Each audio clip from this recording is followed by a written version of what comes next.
bon? Ok, gloire à Dieu. Alors, je disais merci au pasteur Yando et toute son équipe, et vous qui m'avez invité ici pour partager la parole de Dieu. Merci à toute l'Église également, que le Seigneur vous bénisse. Alors, aujourd'hui, ce que le Seigneur a déposé sur mon cœur pour que je puisse vous le partager, s'intitule « La croix de Christ, prix de notre liberté ». Et vous savez que nous sommes dans la saison de Pâques, la saison de la mort de notre Seigneur Jésus. Et la croix de Jésus revêt un caractère important dans la vie de tout enfant de Dieu. C'est la croix d'abord. Si on enlève la croix de l'église, c'est fini, il n'y a pas d'église. L'église devient une association, il n'y a rien. Mais la croix est centrale. Alors c'est pourquoi j'aimerais que nous parlons aujourd'hui de la croix de Christ qui est, n'est-ce pas, le prix de notre liberté. Et c'est avec la croix que nous sommes ce que nous sommes aujourd'hui. C'est à cause de la croix de Christ que l'Église existe. Alléluia. Et j'aimerais vraiment lire un premier texte dans Matthieu. Matthieu chapitre 26. Matthieu 26, versets 36 à 38. Matthieu 26, versets 36 à 38. Alors, nous lisons la parole de Dieu. Là-dessus, Jésus alla avec eux dans un lieu appelé Gethsémané. Et il dit aux disciples, « Asseyez-vous ici pendant que je m'éloignerai pour prier. » Il prit avec lui Pierre et les deux fils de Zébédée, et il commença à éprouver de la tristesse et des angoisses. Il leur dit alors, « Mon âme est triste jusqu'à la mort. Restez ici et veillez avec moi. » Amen. Alors, ça, on se trouve en ce moment dans le jardin de Gethsémané. Et c'est là que Jésus a passé du temps avec ses disciples dans la prière. Et vous convenez avec moi que c'était des moments assez particuliers pour Jésus. Parce que dans les moments qui vont suivre, dans les minutes, les heures qui devraient suivre, Jésus devrait affronter la croix. Jésus devrait faire face à la réalité de sa venue dans ce monde. Alléluia. Mais j'allais dire que le vrai combat de la croix s'est passé à Gethsémané. Tout s'est joué à Gethsémané. C'est là que Jésus a prié. Et Jésus a prié plusieurs fois avec ses disciples. Et Jésus a combattu spirituellement. Jésus a remporté la victoire d'abord à Gethsémané avant de monter sur la croix, avant de déclarer « tout est accompli ». À Gethsémané, Jésus savait que les choses n'allaient pas être aussi faciles. Parce que Jésus est fils de Dieu, mais il est fils de l'homme aussi. Et quand il est venu dans le monde, il a pris le corps d'une personne, d'un homme. Et il ressentait la même douleur que vous et moi. Il avait des émotions. Il a même pleuré un jour devant la mort de son ami Lazare. Il était plein d'émotions. Mais dans ce jardin, la Bible nous dit que Jésus nous déclare qu'il était même attristé, que son âme était triste. C'était difficile pour lui en ce moment-là. Mais gloire à Jésus, gloire au Dieu Tout-Puissant, il a remporté la victoire. Christ a remporté la victoire.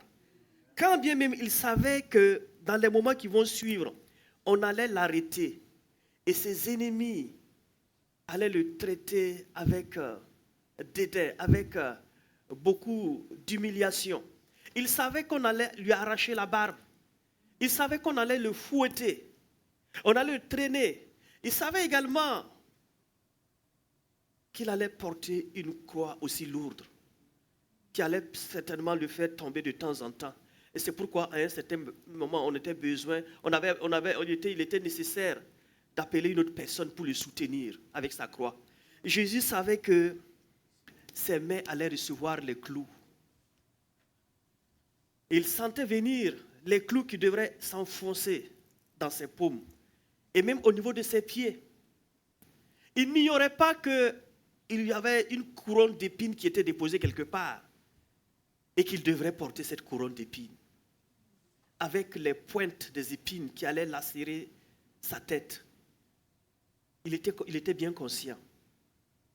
Jésus était conscient que une personne un soldat allait le percer le côté. Il savait qu'il souffrirait. Et c'est pourquoi il y a eu une véritable bataille dans son fort intérieur. Jésus a combattu à Gethsemane avant d'aller à la croix. Il y avait un combat à l'intérieur de lui-même. Et le motif de ce combat, c'était: est-ce que c'est ma volonté que je dois accepter ou celle du Père? Est-ce que je vais faire ce que j'aime ou ce que le Père voudrait, le Père aimait? C'était ça sa bataille, son combat. Et ce combat se passait à l'intérieur de lui-même. Et quand on regarde dans la parole de Dieu, dans Matthieu au chapitre 26, il s'est passé 3 fois dans ce texte-là où Jésus est resté avec ses disciples. Il est revenu 3 fois auprès de ses disciples. La première fois, dans le verset 38 à 39, il leur dit alors: mon âme est triste jusqu'à la mort. Restez ici et veillez avec moi. Puis, ayant fait quelques pas en avant, il se jetait sur sa face et pria ainsi: mon Père, s'il est possible que cette coupe s'éloigne de moi, toutefois, non pas ce que je veux, mais ce que tu veux. Ça, c'est dans les versets 38 à 39. Jésus a combattu dans la prière. Parce que ce qui devrait se passer dans les prochaines heures, n'est-ce pas, devrait marquer la vie de l'humanité tout entière. Et j'allais même dire, marquer l'éternité. C'est pourquoi il a passé du temps dans la prière. Et je crois qu'aujourd'hui, bien-aimés, mes amis, vous et moi, on a toujours des décisions à prendre. Des décisions qui vont nous engager nous-mêmes, nos familles, notre génération, et même le monde entier. Et pour ce faire, nous devrons avoir du temps avec le Père, dans la prière. Parce que Dieu nous donne toujours les bonnes choses. Il nous donne toujours les bonnes décisions à prendre. Il nous inspire à accomplir les bonnes actions. Et deuxième fois, Jésus a encore prié. Matthieu 26, verset 42 à 43. Il s'éloigna une seconde fois et pria ainsi: mon Père, s'il n'est pas possible que cette coupe s'éloigne sans que je la boive, que ta volonté soit faite. Il revient et les trouva encore endormis, car leurs yeux étaient appesantis. C'est tout à fait normal. Ses disciples, jusqu'à l'heure actuelle, ils n'étaient pas conscients de ce qui allait se passer. Ils n'étaient pas vraiment conscients parce qu'ils dormaient en ce moment. Et une troisième fois, dans les versets 44 à 45, il les quitta et s'éloigna, et pria pour la troisième fois, répétant les mêmes paroles. Puis il alla vers ses disciples et leur dit: vous dormez maintenant et vous vous reposez. Voici, l'heure est proche et le Fils de l'homme est livré aux mains des pécheurs. 3 fois de suite, dans le même texte, il a prié. Et on sentait vraiment le conflit qui se passait à l'intérieur de lui-même. Il y avait un véritable conflit.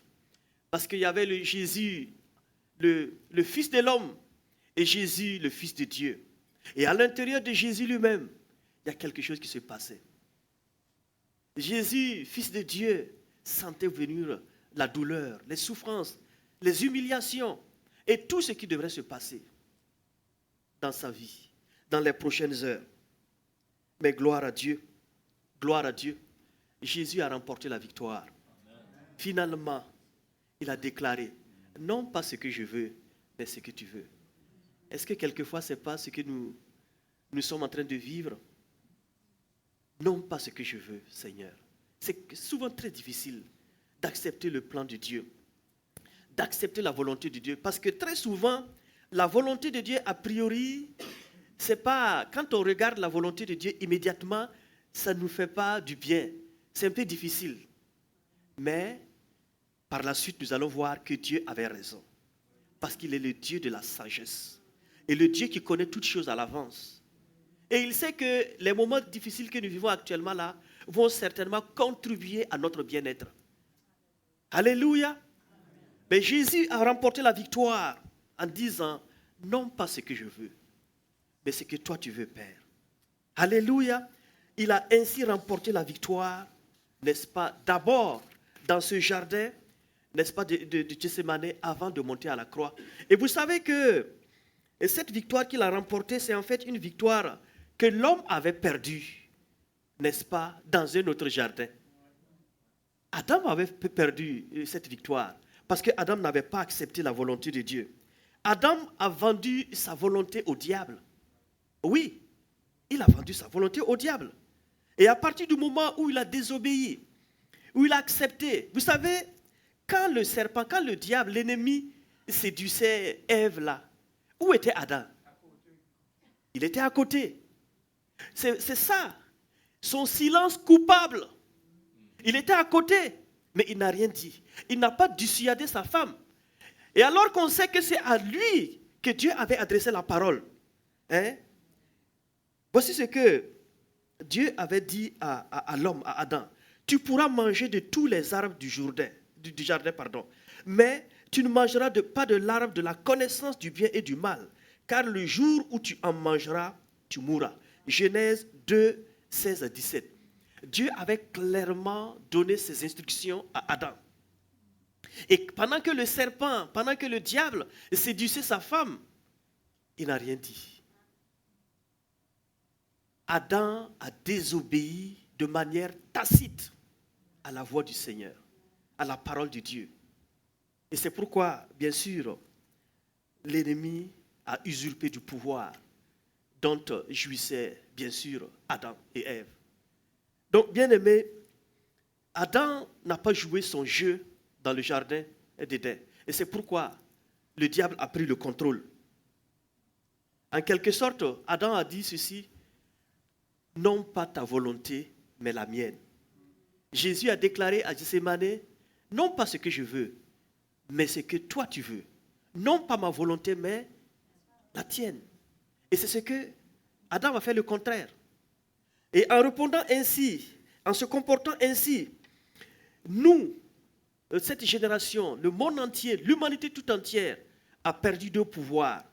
Non seulement le pouvoir de dire oui aux bonnes choses de Dieu, le pouvoir de dire oui à la volonté de Dieu, le pouvoir de dire oui à ce que Dieu nous dit, à ce que Dieu nous enseigne, mais aussi on a perdu le pouvoir de dire non aux propositions de l'ennemi. Et jusqu'à présent, bien-aimés, et tous ceux qui ne marchent pas avec Dieu, tous ceux qui n'acceptent pas Christ et qui vivent toujours avec le péché, ils agissent toujours avec la volonté perdue d'Adam. Et c'est pourquoi aujourd'hui, bien-aimés, il y a des personnes qui ont la difficulté de choisir le bien. Quand bien ils savent que le bien les apporte de bonnes choses, ils vont aller choisir le mal. Et c'est pourquoi chaque jour, il y a des crimes dans ce monde, dans nos sociétés. Des crimes. Et quand on vous parle souvent de certains crimes-là, vous ne pouvez pas comprendre que c'est un être humain qui a commis ça. Mais c'est vrai, parce que tout simplement, l'homme qui n'est pas encore régénéré, l'homme qui n'a pas encore accepté Christ, continue d'accomplir la volonté perdue dans le jardin d'Éden. Oui, il continue d'accomplir la volonté du malin. Et c'est pourquoi aujourd'hui encore, la mort de Jésus-Christ à la croix est toujours actualisée. Parce qu'aujourd'hui encore, on a besoin que des hommes et des femmes soient sauvés pour conquérir la volonté perdue dans le jardin d'Éden, pour revenir au Créateur. Alors, bien-aimés, la mort de Jésus-Christ aujourd'hui nous rappelle encore que oui, il est encore possible d'accomplir la bonne volonté de Dieu. Et cette volonté qui a été perdue dans le jardin d'Éden, nous sommes capables de récupérer cette volonté-là. Et Jésus a payé le prix à la croix dans le jardin d'Éden. Il a payé le prix. Il a payé le prix. Il a accepté d'aller souffrir à la croix pour que le monde soit sauvé. Il a accepté l'ignominie. Il a accepté les souffrances. Il a accepté l'atrocité. Vous savez que la croix, c'était un supplice vraiment humiliant. Mais Jésus a accepté la croix pour que la volonté perdue de l'homme soit récupérée. Alléluia. Et c'est pourquoi aujourd'hui, son Église existe. Et l'Église va exister jusqu'à ce que Jésus-Christ revienne. Parce que les effets de cette croix vont perdurer jusqu'au retour de Jésus-Christ. Alléluia. Et que le Seigneur nous donne, bien-aimés, mes chers amis, que le Seigneur nous donne d'accomplir toujours ce que Dieu nous demande de faire. soyons toujours aptes et prêts et accomplir la volonté de Dieu. Parce que dans la volonté de Dieu, il y a la paix. Dans la volonté de Dieu, il y a la bénédiction. Dans la volonté de Dieu, il y a la joie, il y a le bonheur. Alléluia. Gloire au nom du Seigneur. Gloire à Jésus-Christ. Gloire au Dieu Tout-Puissant. Et comme nous pouvons voir dans Romains chapitre 7, versets 18 à 19, nous lisons ceci. Ce qui est bon, je le sais, n'habite pas en moi, c'est-à-dire dans ma chair. J'ai la volonté maintenant, le pouvoir de faire le bien. Car je ne fais pas le bien que je veux et je fais le mal et que je ne veux pas. Ça, c'est bien le monde. Le monde agit selon ses instincts. Le monde agit, pas parce qu'il veut, mais parce qu'il n'est pas capable de dire non aux propositions de l'ennemi. Le mal que je n'aime pas, c'est ce que je fais. Mais le bien que j'aime, je ne le fais pas. Et ça, c'est la vie de l'homme qui n'a pas encore accepté Jésus-Christ. La vie de la personne qui n'est pas encore régénérée. Alléluia. Mais nous qui sommes enfants de Dieu, qui constituons l'église de Jésus-Christ, nous savons choisir le bien. Nous savons dire non quand il le faut. Mais nous savons aussi répondre à l'appel de Dieu, au plan de Dieu, n'est-ce pas, quand Dieu nous tend la main. Alléluia. Et que Dieu nous bénisse, bien-aimés. Et que Dieu nous aide, nous fortifie, afin que nous soyons des acteurs dans cette communauté, dans cette société et dans le monde entier pour pouvoir parler de la volonté de Dieu, pour accomplir la pleine volonté de Dieu dans ce monde et dans cette vie. Et cette volonté va changer des hommes, va changer des femmes, va changer, n'est-ce pas, des vies entières. Alléluia, gloire à l'Éternel. La mort de Jésus, n'est-ce pas, Pâques nous rappelle encore une fois de plus qu'un jour, quelqu'un s'est plié à la volonté de Dieu. Quelqu'un a accepté de dire non à sa propre volonté. Aujourd'hui, qu'est-ce qui se passe dans nos sociétés? C'est ce que moi je veux. C'est pas bon, mais moi, mon corps aime ça. Et c'est pas bon, Dieu n'aime pas ça, mais moi, je l'aime. Et c'est pourquoi on voit des hommes et des femmes qui se comportent très souvent, n'est-ce pas, pas comme des humains. Tout simplement parce que c'est ce que j'aime que je fais. Mais est-ce que ce que tu aimes, ça te donne la vie, ça te donne la paix et le bonheur? Alors, bien-aimés, nous sommes bénis. Nous, n'est-ce pas, qui sommes sauvés. Nous qui avons accepté Jésus-Christ. Nous qui comprenons que vivre dans le plan de Dieu, vivre dans la parfaite volonté de Dieu, non seulement nous rapproche du Seigneur, mais nous donne de vivre en paix et nous donne de vivre dans la joie totale. Alléluia. Alors que Dieu bénisse son peuple aujourd'hui, que Dieu bénisse son Église encore aujourd'hui. Gloire à notre Dieu. Notre volonté a été restaurée par Christ à Gethsémane. Notre volonté a été restaurée. Et à partir de ce moment-là, nous avons la capacité de dire oui, et quand il le faut, et de dire non aussi quand il le faut. Toutefois, non pas ce que je veux, mais ce que tu veux. Bien-aimé, cette parole a suffi, n'est-ce pas, pour restaurer notre volonté perdue dans le jardin d'Éden. Non pas ce que je veux, mais ce que tu veux. Et la Bible nous dit dans Romains chapitre 5, verset 19 ceci. Car comme par la désobéissance d'un seul homme, beaucoup ont été rendus pécheurs, de même par l'obéissance d'un seul, beaucoup seront rendus justes. Oui, à cause de l'obéissance de Jésus, nous avons été justifiés. Et notre volonté a été restaurée. On est capable de dire oui quand il le faut. Et aussi de refuser toutes les propositions de l'ennemi. Christ a restauré notre volonté en se pliant totalement devant la volonté du Père. Et puis, en plus de cela, la Bible déclare ceci. Aucune tentation ne vous est survenue qui n'ait été humaine. Et Dieu qui est fidèle ne permettra pas que vous soyez tentés au-delà de vos forces. Mais avec la tentation, il préparera aussi le moyen d'en sortir afin que vous puissiez la supporter. Non seulement Christ a restauré notre volonté, mais en même temps, ceux qui sont avec lui, il les aide par son esprit à surmonter les épreuves, les tentations. Et quelquefois, on entend dire non, c'était plus fort que moi. N'est-ce pas, l'action que j'ai dû commettre là, c'était plus fort que moi et j'ai succombé. J'aimerais te dire ce matin-là, Christ a prévu la capacité, la force et le moyen qu'il te faut pour ne pas succomber à la tentation. Parce qu'il a payé cela à la croix. Il a accepté de restaurer notre volonté. Et à partir de ce moment, tu ne peux pas être tenté au-delà de tes forces, de tes capacités, au-delà du seuil d'acceptabilité. Alléluia. Donc, bien-aimés, nous sommes bénis. Nous sommes bénis parce que l'ennemi n'a pas de pouvoir sur nous. Parce que l'esprit qui habite en nous est plus fort que le démon. L'esprit qui habite en nous est plus fort que l'esprit qui est dans ce monde. Alléluia. Alléluia. Et la Bible nous déclare que le péché ne dominera pas sur vous. Oui, aujourd'hui, nous avons la capacité de prendre le contrôle de notre vie et de dire non aux propositions de l'ennemi et de dire non à ce que l'ennemi nous demande d'accomplir. Parce que Christ a payé le prix. Alléluia.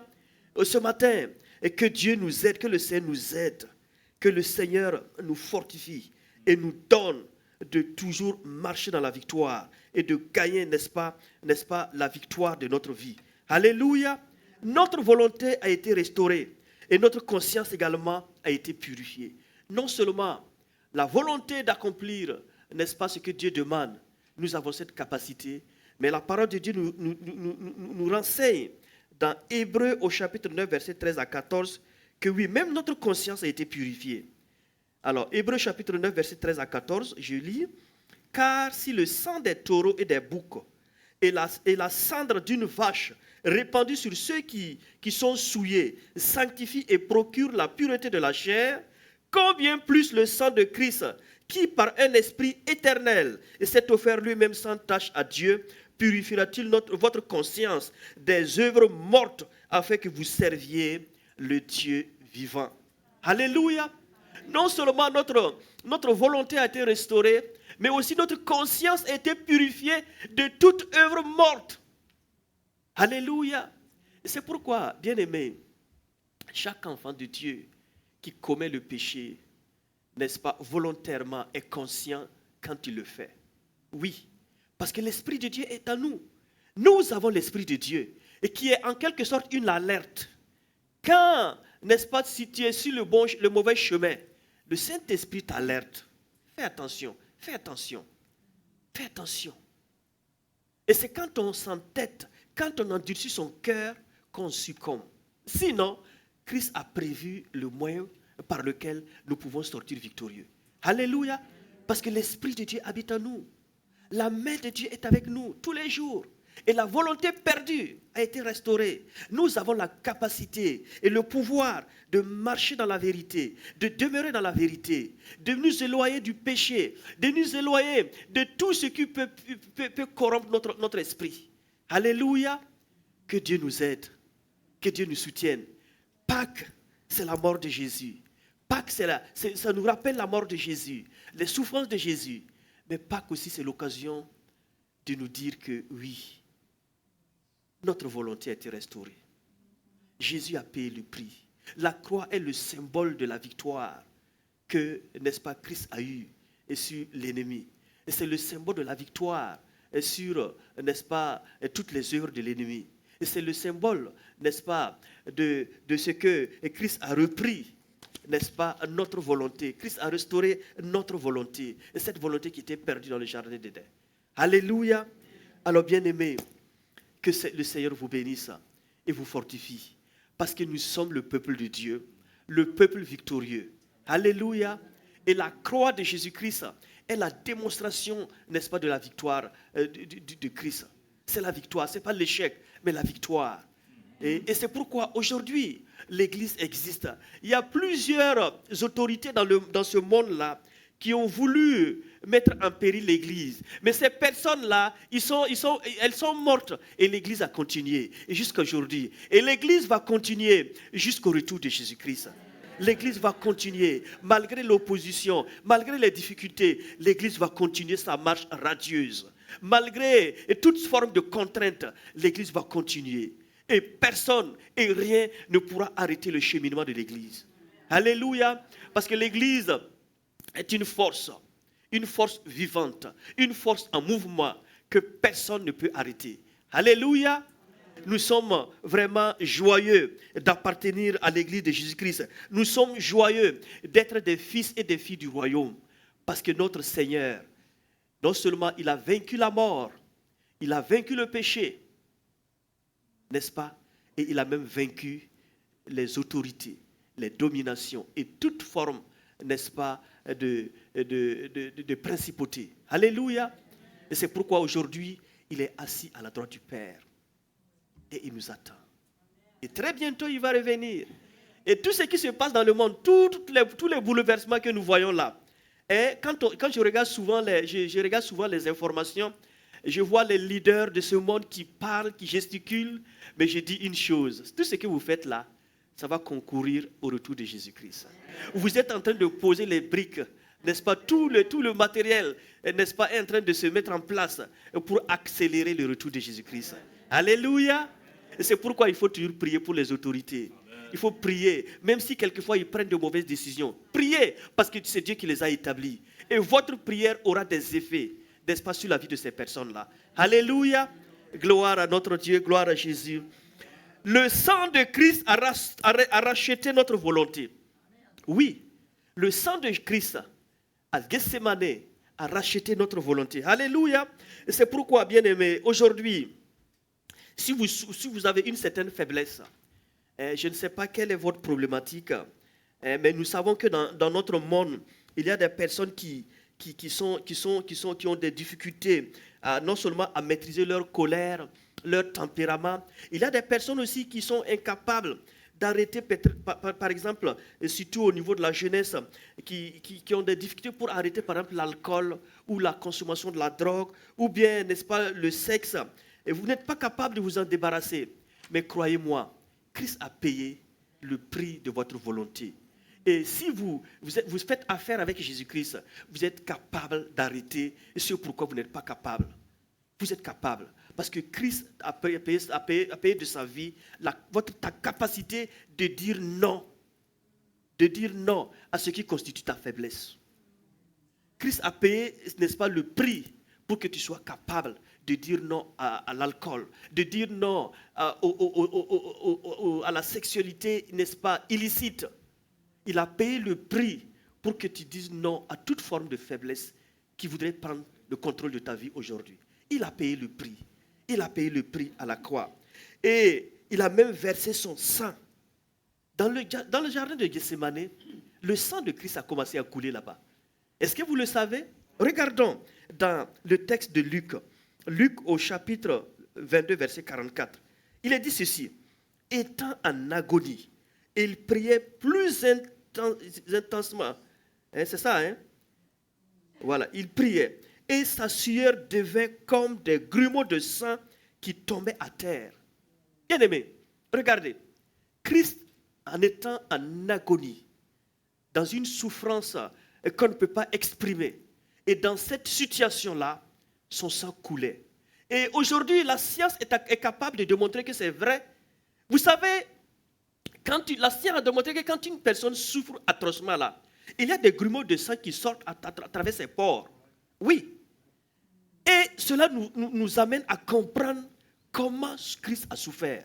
Et ça veut dire qu'en agonie, il a souffert au plus profond de lui-même. Son être tout entier, son corps, son âme, son esprit était en souffrance.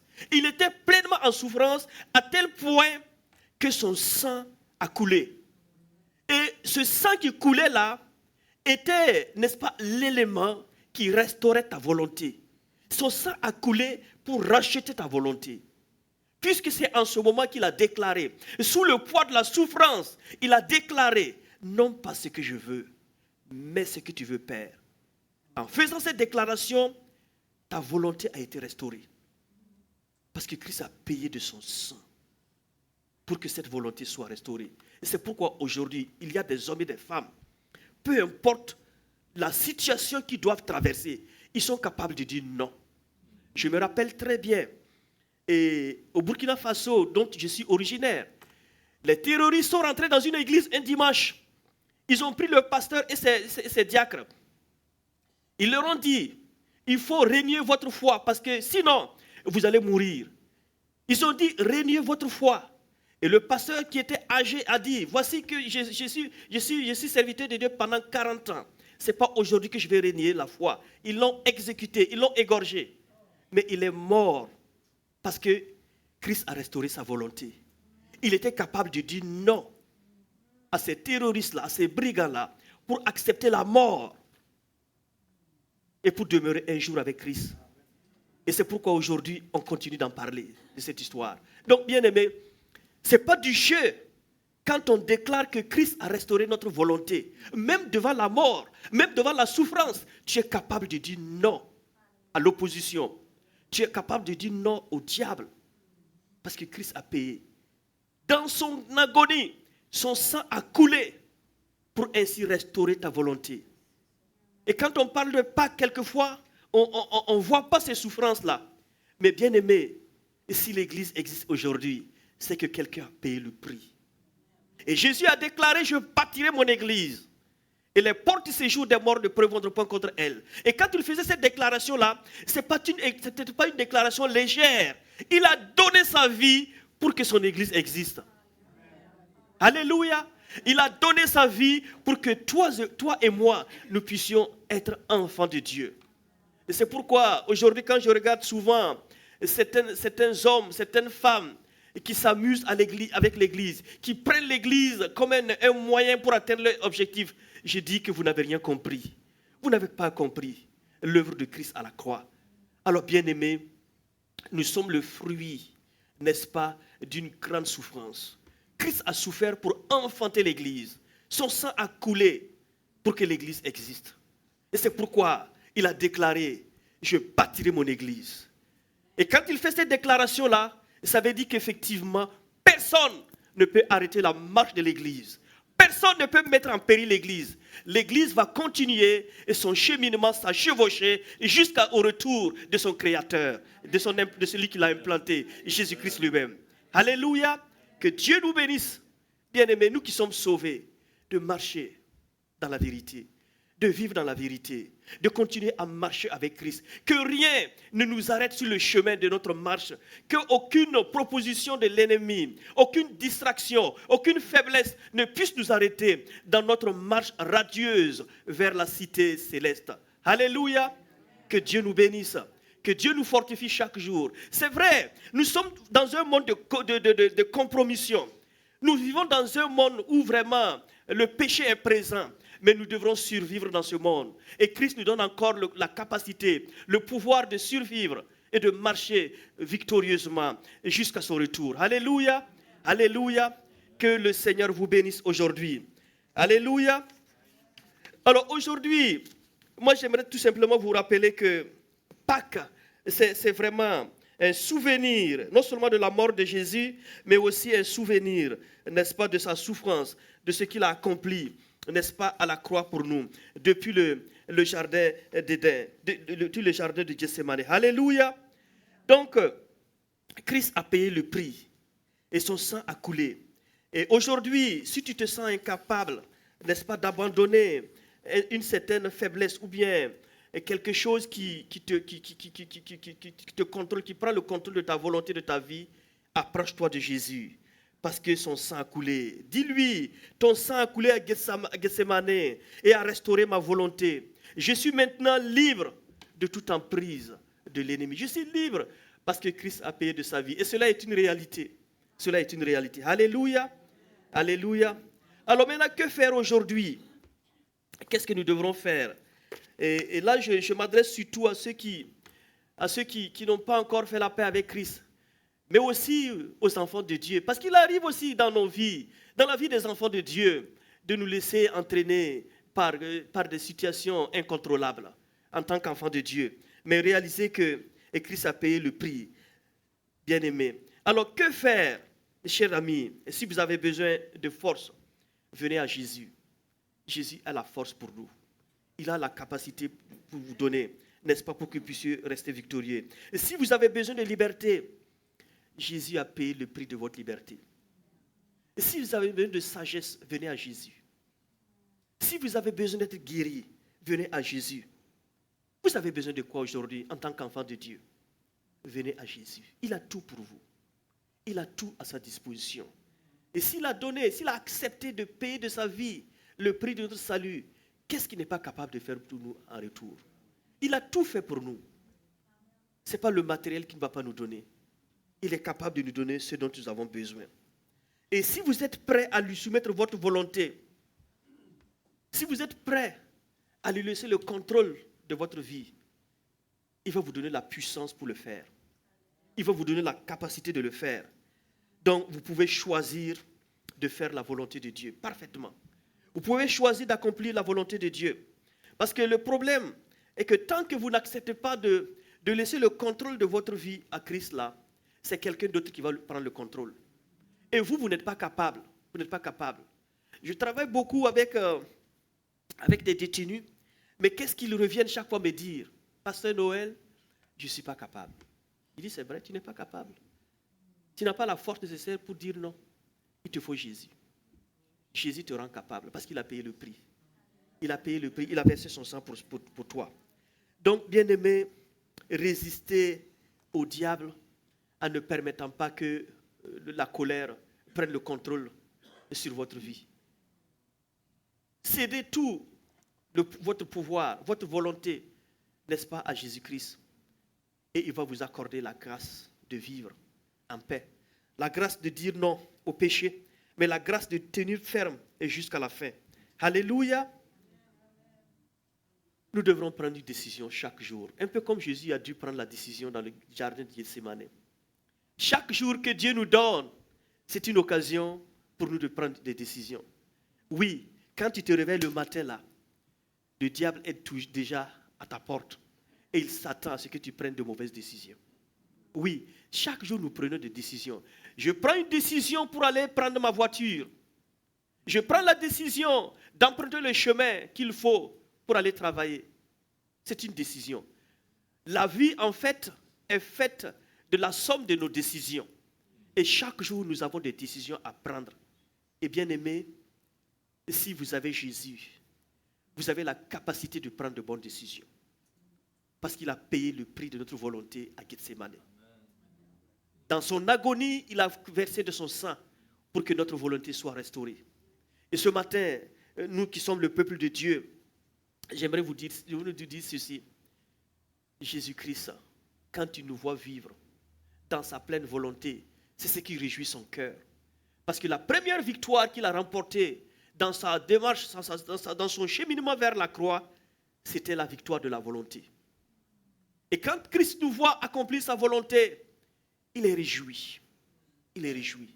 Alléluia. Que le Seigneur nous bénisse, bien-aimés. Que le Seigneur vous fortifie, afin que chaque jour, vous puissiez vous rappeler que Christ a payé le prix de votre volonté. Christ a restauré cette volonté qui était perdue depuis le jardin d'Éden. Et aujourd'hui, nous avons non seulement la capacité, mais le pouvoir d'accomplir la pleine volonté de Dieu. Que le Seigneur vous bénisse. Au nom de Jésus. Amen. J'aimerais prendre le temps, avant de m'asseoir, pour prier pour une personne dans cette salle-là et qui a besoin vraiment aujourd'hui de reprendre le contrôle de sa vie à travers Jésus-Christ.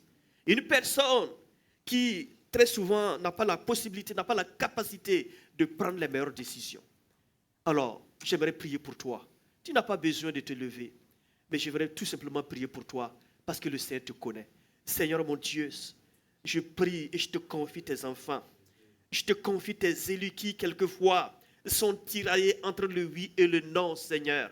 Mais ce qui est encourageant, c'est que tu as payé le prix de notre volonté. Et c'est pourquoi je prie pour ton fils, pour ta fille, qui n'est pas capable, qui est toujours victime de cette faiblesse qu'il entraîne avec lui depuis des années. Je te demande, Seigneur, au nom de Jésus, de le libérer. Parce que, Seigneur, tu as payé le prix de notre liberté. Et c'est pourquoi je proclame en ce jour la liberté de ta fille, la pleine liberté de ton fils. Je déclare que tu es libre maintenant. Tu es libre pour assumer pleinement la volonté de Dieu. Tu es libre pour céder complètement le contrôle de ta vie à Jésus-Christ. Merci Seigneur pour ton intervention. Merci pour ta main puissante sur ton fils. Merci pour ta main puissante sur ta fille. Gloire à ton nom Seigneur. Honneur à ton Saint-Nom, Père éternel, parce que tu as payé le prix de notre esclavage. Tu nous as affranchis du péché et tu nous donnes la capacité de demeurer libre, libre pour vivre, libre pour te servir, libre pour demeurer fidèle jusqu'à ce que tu reviennes. Merci pour la liberté de tes enfants. Au nom de Jésus-Christ. Amen. Amen. Que le Seigneur vous bénisse au nom de Jésus. Amen.